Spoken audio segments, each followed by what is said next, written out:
leadership in the world, storytelling is not just about the words. It's about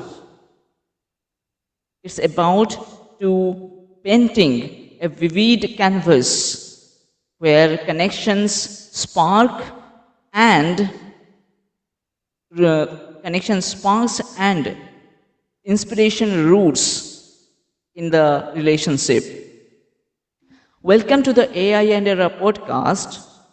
Today's episode is totally special because joining us by whom he is a project manager of an organization which is makes happiness of creativity, and he is an award-winning author, and he write a book that is Happiness Streak 200 Lessons for the Leadership.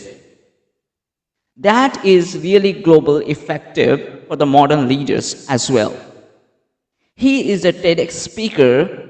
With his speaking, he inspired a lot of global leaders and listened to them with a lot of pure love and transformative things. Today we explore his journey and lessons from the industrial and the lessons of thinking ability with the pure love leadership. Thanks for joining us, Clayton W. KIRKLAND. It's How my are pleasure. you? Thank you for having me. I'm good, thank you. Thank you So for that next, introduction. Very nice. thank you. Next, beginning with this very magnificent question. That is, I have admired your career path. Could you share the key turning point in your journey that led you to where you are now?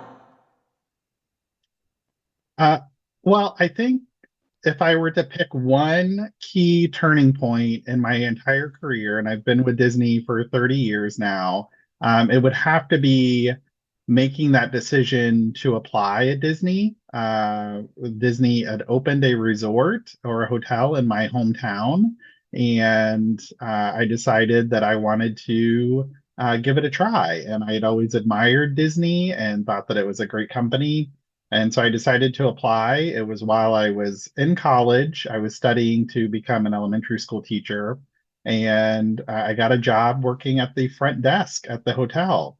And that changed my entire life. So I ended up not going into teaching, which is something I've still always had a passion for. And I've had the opportunity to get to do that through my job and through my TEDx talk and through the book that I wrote.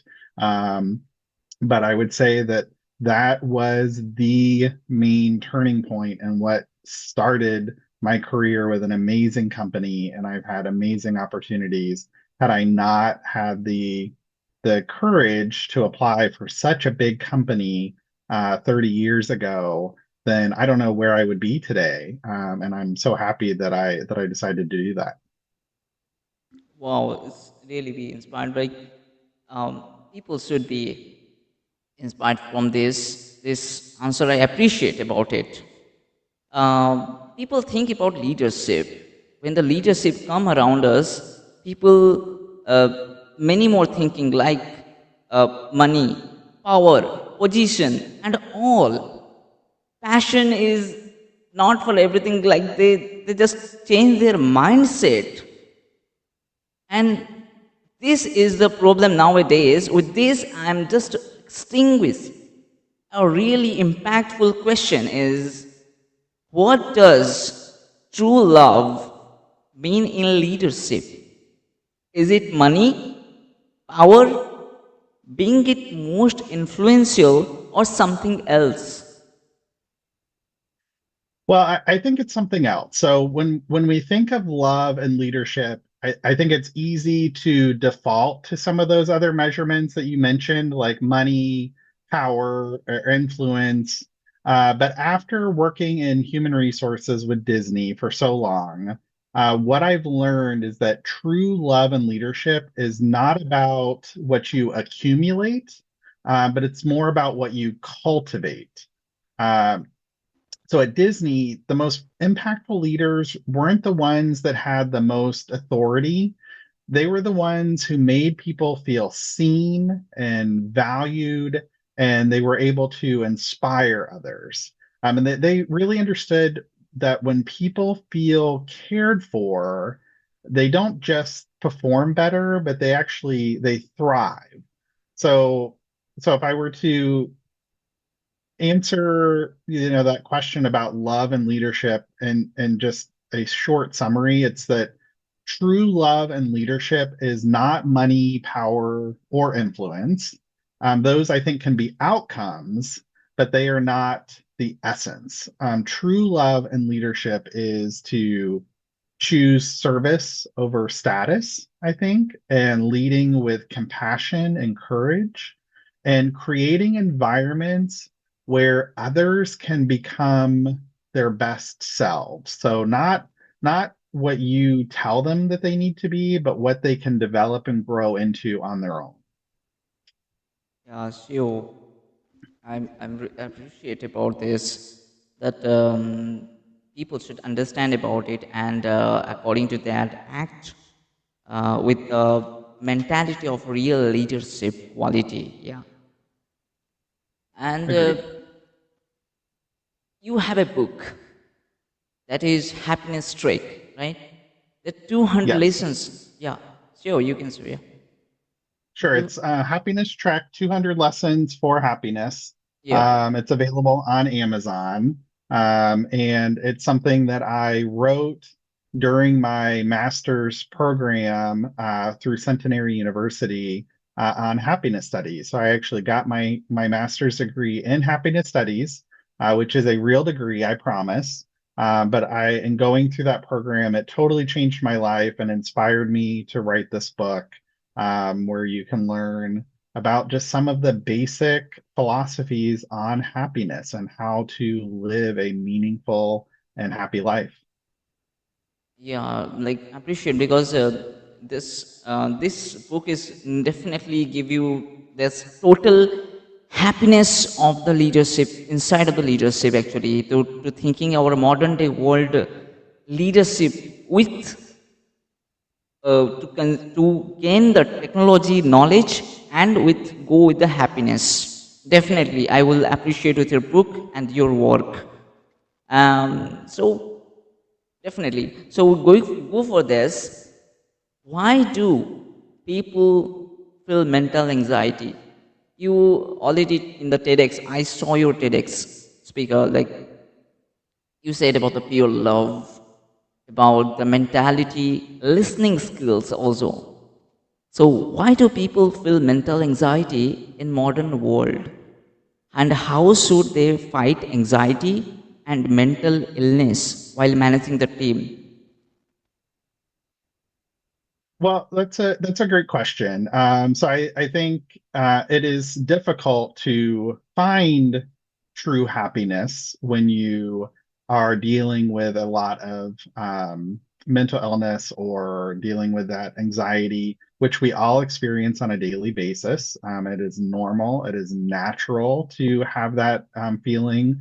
But I think one of the important things is to remember, as they teach in Buddhism, everything is temporary. So everything has its moment, including suffering, and we all are going to experience some suffering. I think a lot of the anxiety that comes in modern times come from some very specific drivers. Um, One is just that chronic uncertainty and lack of control, especially with technology today. There's rapid change. There's a lot of economic pressures as prices continue to go up on everything. And our workplaces are changing, especially because of technology. Another Yes. reason is disconnection. So despite the fact that we are digitally connected with the advancements in technology today, people still feel emotionally and relationally isolated. And relationships are one of the most vital pieces for us to find happiness and connection in our lives. And then finally, I would say over identification and achievement is something that everybody is always working towards. So we tend to tie our worth to productivity, to our job titles, or to achieving certain outcomes, and we're constantly comparing ourselves to others. When really we should remember that we are complete just as we are. There's Sure. nothing else that we need to accomplish. There's nothing that you need to achieve. You are complete just the way you are. And if you can remind yourself of that daily, I think it can help to really reduce some of that anxiety and help you find some of that happiness. And then for leaders, to help with that, I think it's important to start with that self leadership. So you need to build moments of mindfulness into your own day in order to help you lead others and be that strong leader, and to practice that non-attachment to outcomes. So in business, we tend to focus so much on, are things done? Are they getting completed? And we don't always recognize the effort that's going into it. And that's just as important as the outcome. And I think we also need to normalize the human experience at work. So we have to remember everybody is human and they are doing what they can, the best that they can on a daily basis. And that's going to change from day to day. Everybody's going to bring a different level of effort to their day. I do it, you do it. It's something that is going to happen to all of us every single day. And then also as a leader, I think it's important to shift from a controlled environment to a compassionate environment. Anxiety increases for us as leaders when we try to control everything, because we aren't in control of everything. So if you as a leader are trying to have control over every element of your workplace, you're going to have anxiety over that. And then the people that work for you are also going to have anxiety because of the micromanagement that they're experiencing. So it's important to be a compassionate leader versus a controlling leader. Yeah, like I appreciate, you totally said, like human beings are nowadays comparing because there was a social media, yes, and because in the workplace competition is very high. People are so envious to each other. Yes. We should be accept, but we should be detached. Wow, this is a very good, and I appreciate with this. You're So welcome. the stories, we know that people love stories, people love to imagine the stories. In the world of stories, people just forget about it. Who am I? But just listen to the stories and fun, enjoy, and a lot of things. So related to this one, my another one thing is going to you. This is the next one. Stories that make the leadership strong. Why are only stories the best kind of leaders? Well, I would say just look at the Walt Disney Company. The Walt Disney Company is one of the best companies in the world. They're one of the strongest companies in the world. I would be saying that even if I didn't work there. And part of that is because of the stories that they tell. Walt Disney himself was a strong storyteller. He gave us some of the best stories through animation that we've ever seen, and that has continued on through the company's history.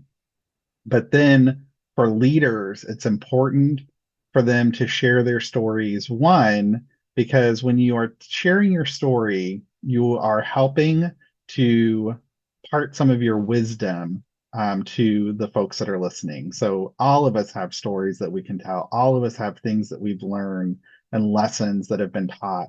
And you can continue that through sharing those stories. They're powerful because they connect where data cannot.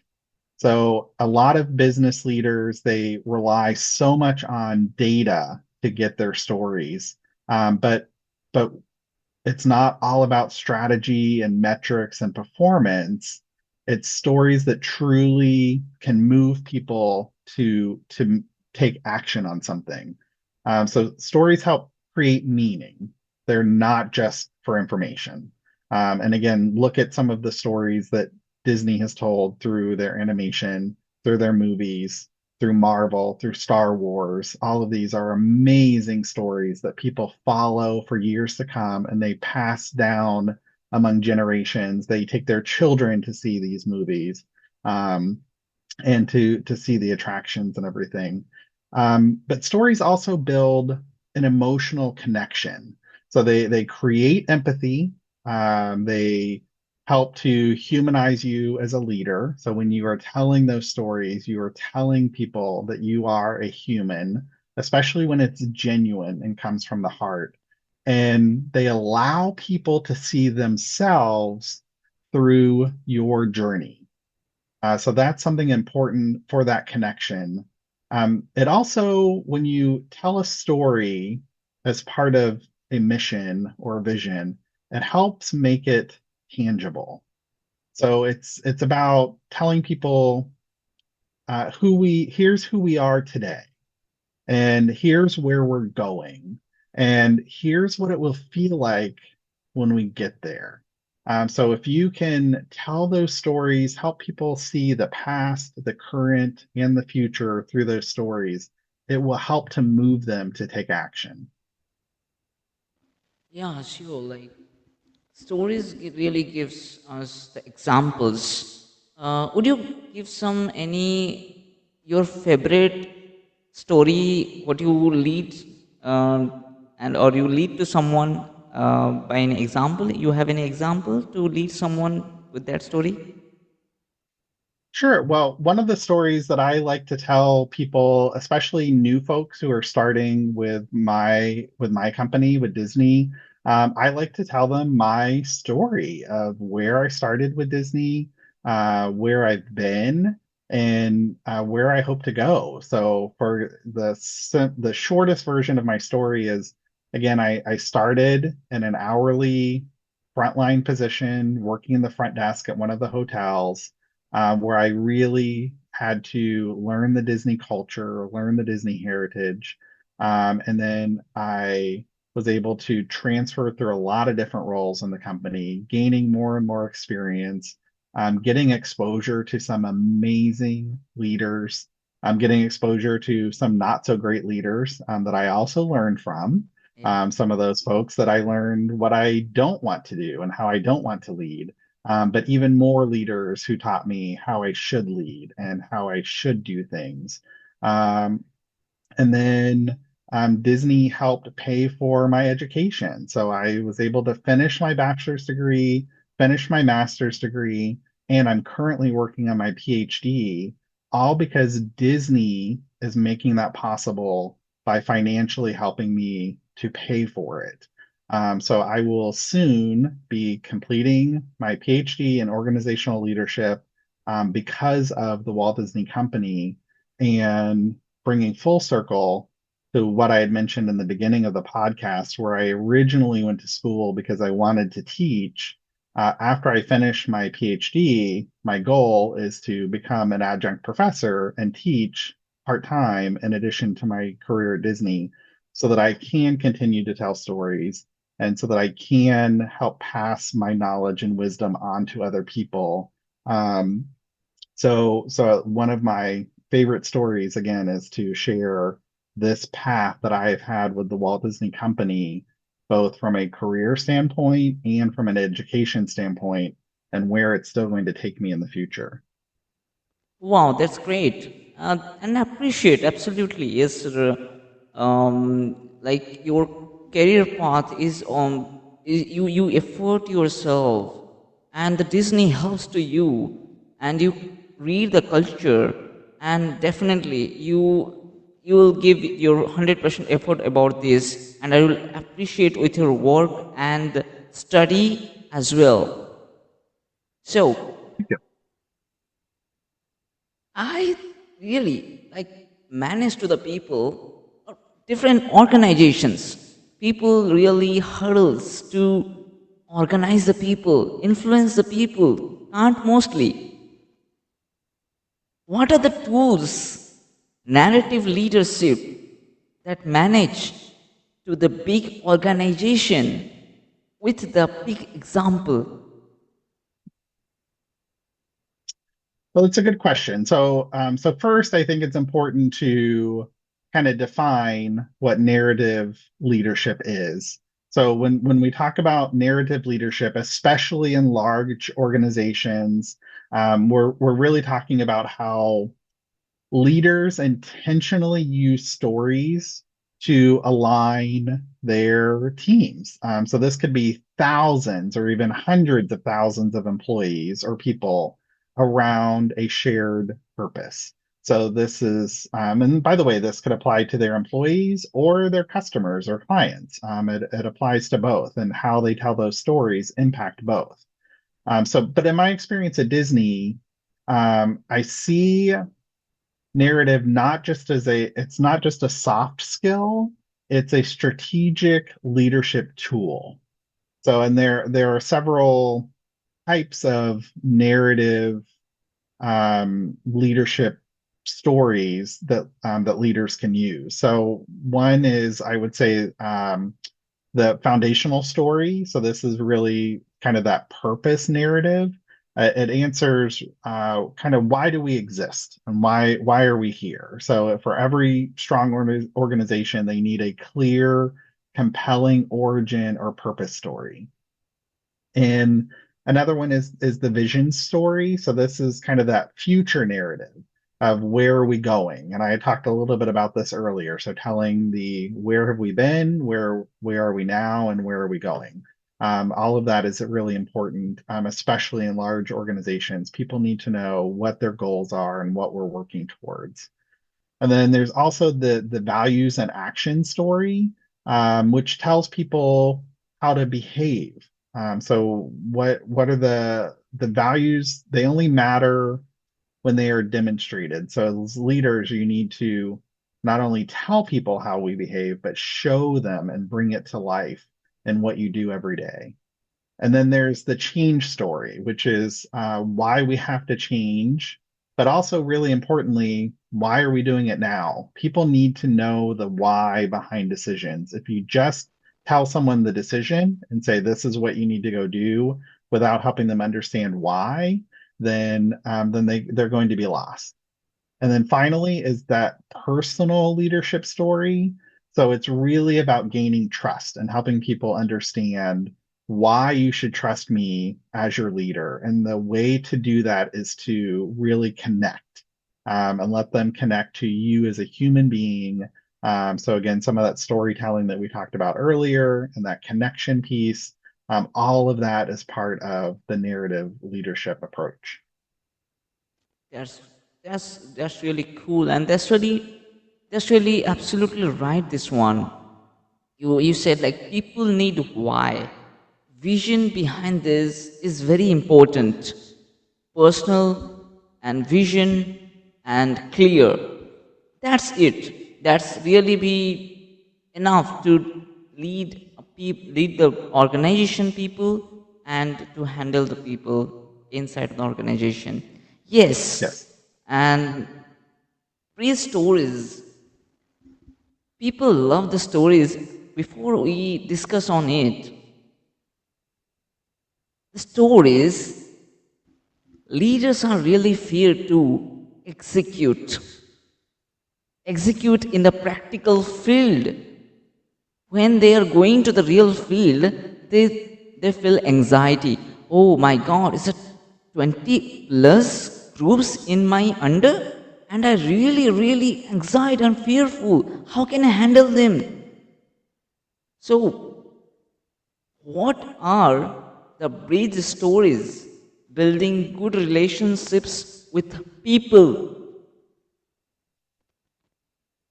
Well, I've talked a lot in my responses about leaders telling stories and making sure that they are building that connection. But another important element that we haven't talked about yet is getting other people to tell their stories too. And it's not just other leaders, but it's the employees, it's the clients and customers.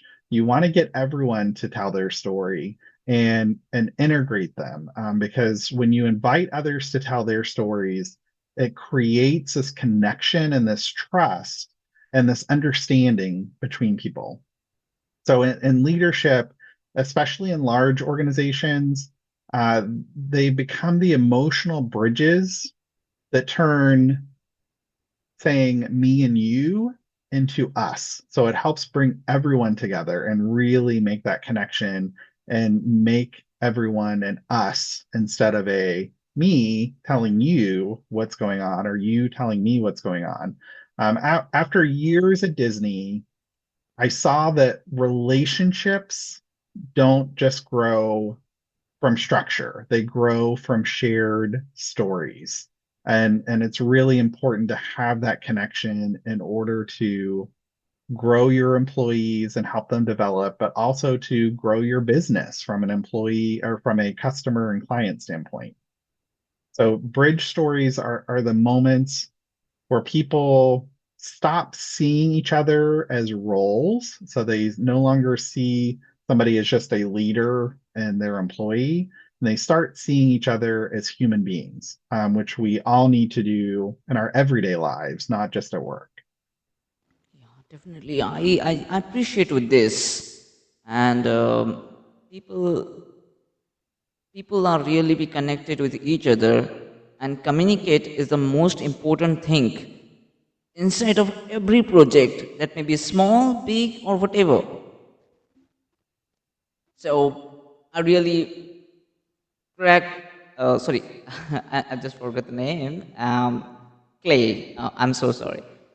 Clay, yeah, and I'm really excited to talk with you now. It's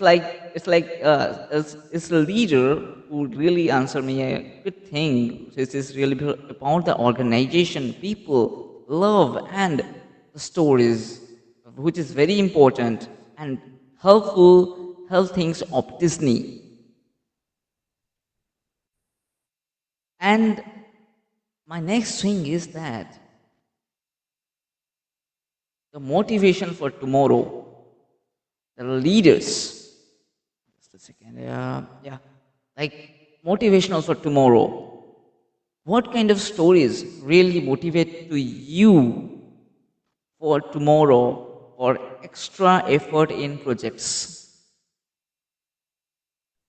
Well, I think the types of stories that motivate all of us, not just me, but motivate anybody, are the stories that are not about perfection, that are not about success being effortless, and here's how you can achieve this by doing nothing. It's the stories that tell us about your struggle, about your purpose, and about how you transformed. I tell that story in my TED Talk. My TED Talk is The Transformative Power of Intentional Love. And I talk about how I went from a childhood of abuse and um, and being taught the wrong values and the way that I should look at people who are different than me, to how I made the decision to change that and be a different person and be a better person and not continue that pattern with my own family. So it was a struggle. I dealt with my own mental health issues. I dealt with my own anxiety, that we've talked about. Um, but it's those stories of impact that I think motivates everyone to want to do more. And it helps them see that we all are imperfect. We all have struggles. And again, like I mentioned earlier, our struggles, though, are just temporary. They may feel like they go on forever and they may feel like you can't overcome them. But when you listen to other people's stories that have experienced similar things, it really helps you realize I can do this, I can get past this, and I can be a different person, I can be a better person, and I can take the steps that I need to take to get there. One of the struggles that I dealt with because of my past was I used to be obese. I weighed 165 pounds more than I weigh now. So I used to be around 340 pounds. Um, and once I got myself to a better place mentally, once I got over my perfectionism, once I gave myself permission to be human, I was able to take the steps that I needed to take to lose the weight, become a healthier person, and to make sure that I am taking the steps that I need to take today to maintain that. So I get up every morning at 5 a.m. to do my exercises, to make sure that I am being a healthy person. And all of this is because of other people that I learned from, that I listened to their stories, and I realized I could get past all of those struggles that I had dealt with and get to a better place. Really appreciate that people love really your TEDx. Yes, and I personally, I two times I would just rewind it, listen from the childhood to your it's like you grow up. Like I just feel listen and love is how that person is really be grown and how their mindset without any hopeless. He is going grown up and fight with every situation and he succeed at last. Is really inspired to me and if I'm saying about your fitness, I'm the biggest fan when I see your posts and you really do hard work. Yes, and you are saying like you were getting early in the morning at 5 a.m. Oh, it's a very good discipline. I really be appreciate that people should follow this routine and there would be good fitness like you. Like you are really a good fitted person for this. And Thank you. so this is the session to for the first and last. One of the last question is that who is your favorite leader, and how do you explain his or her stories to guide someone? So the first leader that comes to mind is my primary professor from the Happiness Studies program that I went through at Centenary University. His name is Dr. Tal Ben Shahar. He's a Harvard graduate. He also was a Harvard professor, and he is an expert on positive psychology and on finding happiness. He's written many books on it. um, he has had a profound impact on my own journey. So all of these struggles that I've talked about, that I've gone through, going through this happiness studies program really changed my life. Uh, I think one of the things that makes him such a powerful leader is not just his research. He's a brilliant, brilliant person, and he has an amazing mind. But the stories that he tells about the human experience, his leadership is not about perfection. It's not about making sure that you are achieving certain goals and certain KPIs. It's about giving yourself permission to be human. And that phrase that I just used, I learned from him.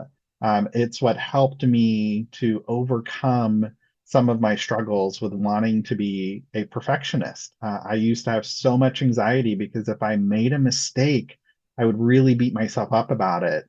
But when I heard that phrase from him of give yourself permission to be human, it just completely changed my mindset. Um, he he helped me to normalize struggles, with anxiety, with failure, with disappointment. He helped me realize that there's nothing wrong with those things. They're signs that we are human. And for leaders, this is powerful because it allows us to create environments where people don't feel like they have to pretend or like they can't be themselves in the workplace. Um, he also shifted my definition of success. So he helped me understand that success is not just what you accomplish. It's how you live your life through the SPIRE model. And SPIRE stands for spiritual, physical, intellectual, relational, and emotional dimension. Wow. So all five of those elements are so important in your daily life. But if you haven't read any of his books or haven't watched any of his videos, look him up, Dr. Tal Ben Shahar. He's a brilliant, amazing person that can really change your whole mindset on things. I really appreciate with him as well, like with you, with him, because he is giving you that thing which is really necessary for a leader. Uh, and with this, thank you to come and give the reality of the leadership and to maintain good things inside of this podcast. Thank you so much, Clayton, and I really appreciate with you. So with this, I stop to the podcast for today. Thank AI&ERA you. It was, podcast, and everyone is going to be real, save the world. Thank you so much. thank you.